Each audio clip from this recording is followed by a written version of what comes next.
U.S. President Donald Trump has ordered a blockade of the Strait of Hormuz after peace talks with Iran failed. The U.S. military says the blockade will take effect at 10 p.m. tonight, Singapore, Hong Kong time.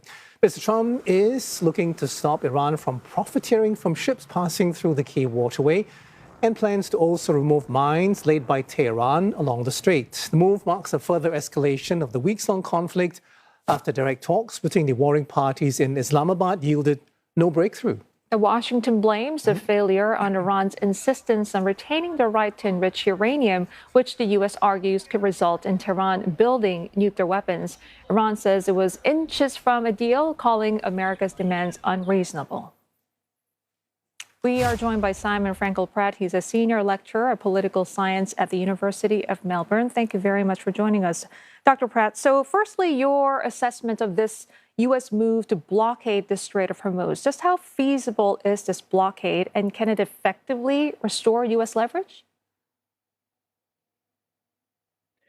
So it is certainly feasible. The U.S. does have the kind of naval deployment in the area to institute a blockade. It's not yet clear to me whether the blockade will be only of Iranian ports or of all ships trying to transit the strait that may have paid tolls. There's some confusion or inconsistency in American government messaging on that note.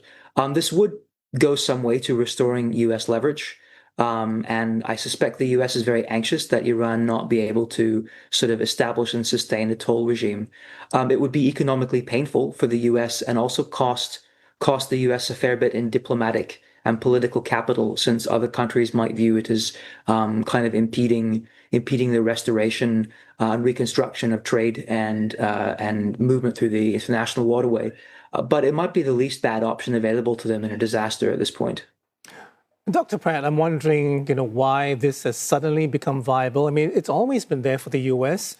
It could have done it, but it held off, actually allowed some Iranian tankers to pass through, even granted a temporary license for Iran to sell some oil. So what exactly has changed? And isn't this actually going to make the ongoing energy crisis even worse?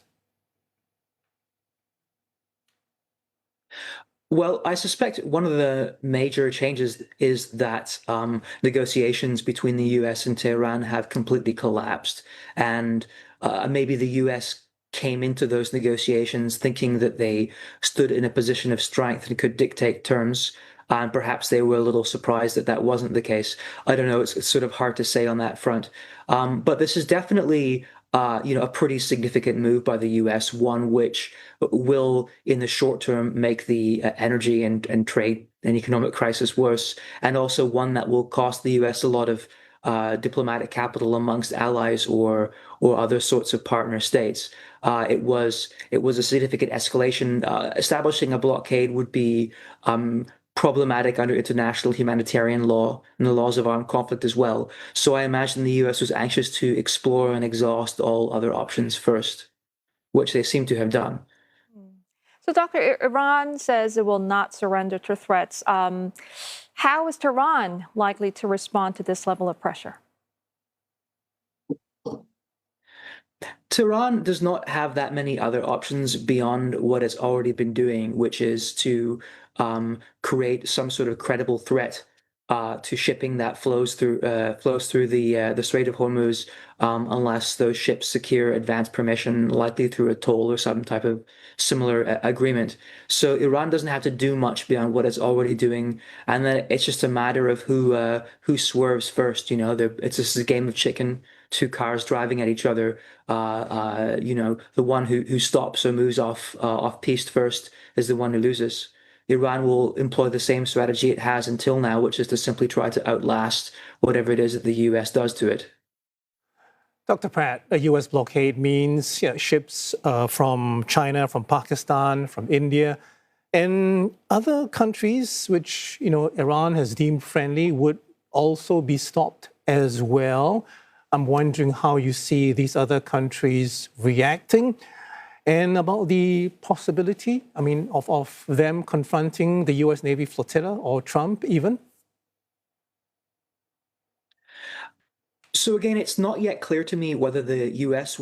will be blockading all shipping through the strait that secures some sort of Iranian agreement, or just blockading Iranian ports.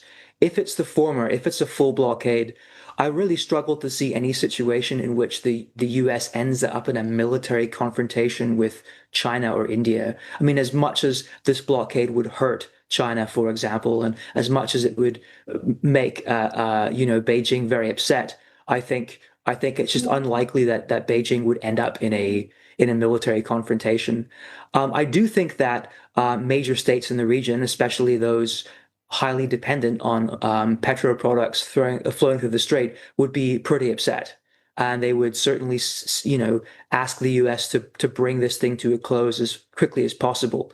But again, I think all states, however frustrated they are with the U.S. in this case, would recognize that if Iran is able to establish a durable toll regime in the strait, it could be a pretty significant world event, and certainly a regional one that fundamentally changes the nature of international waterways and freedom of navigation.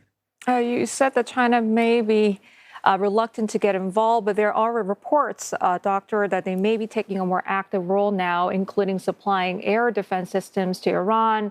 It's something Beijing has denied, but how significant would that kind of support be, and how might that change the direction of the conflict?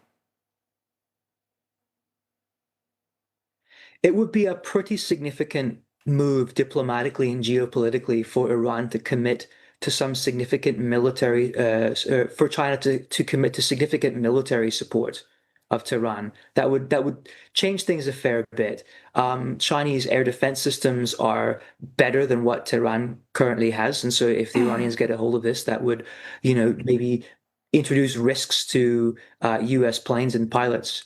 I don't think it would fundamentally transform the nature of the conflict unless Chinese military support were very significant. And I think that would be a very risky move for China. I think, of course, everything is possible, but that would not be the conservative move. The conservative move would be to wait this out and perhaps even to use levers of pressure on Iran to get it to be the one to stand down. Perhaps China will come to the conclusion that of the two actors over which it has some influence, it has more influence over Iran, however frustrated it may be with the US and however much most of the world likely blames the US for the current crisis. Dr. Pratt, nobody was really surprised that the US and Iran could not reach a deal in 21 hours, but there are reports indicating there were some areas of agreement. In fact, Tehran saying they were inches away from one. But the Strait and Iran's nuclear program appear to be the sticking point. So do you see a way forward from here? Well, perhaps the United States will eventually find some way to reestablish the terms of the JCPOA, which was actually like a pretty good agreement, I think, in terms of what was possible and what the US and allied states were able to establish. It does seem as though enrichment, which is Iran's right under the NPT, that enrichment is a sticking point. And I think Iran is very reluctant to relinquish control and leverage over the strait, since at this point, that's one of the only cards left in its deck, and it's a pretty good one. So certainly, I imagine if maybe a more normal negotiating team had taken longer than 21 hours, an agreement might have been hammered out, and that might have involved full opening and unrestricted shipping through the strait. But there would be something pretty big that the US would have to agree to in exchange for that. I can't see Iran giving up the right to enrichment completely, and I imagine that the US would have to sweeten the pot a lot, such as releasing impounded Iranian petro revenues, or something along those lines, since Iranian reconstruction will now be very expensive. Looking at the current situation, which side needs a deal more right now? That's a very difficult question to answer. You might say that both Iran and the US need a deal, but for different reasons. So the US can certainly sustain its military campaign. It's expending a lot of difficult to replace or slow to replace munitions, but the US isn't fighting any other wars right now. It could keep this up. But I think that domestically, Trump and the Trump administration realize this is a very unpopular war. The American people do not like it. It increases domestic, economic costs in ways that could harm the U.S. during the midterm elections.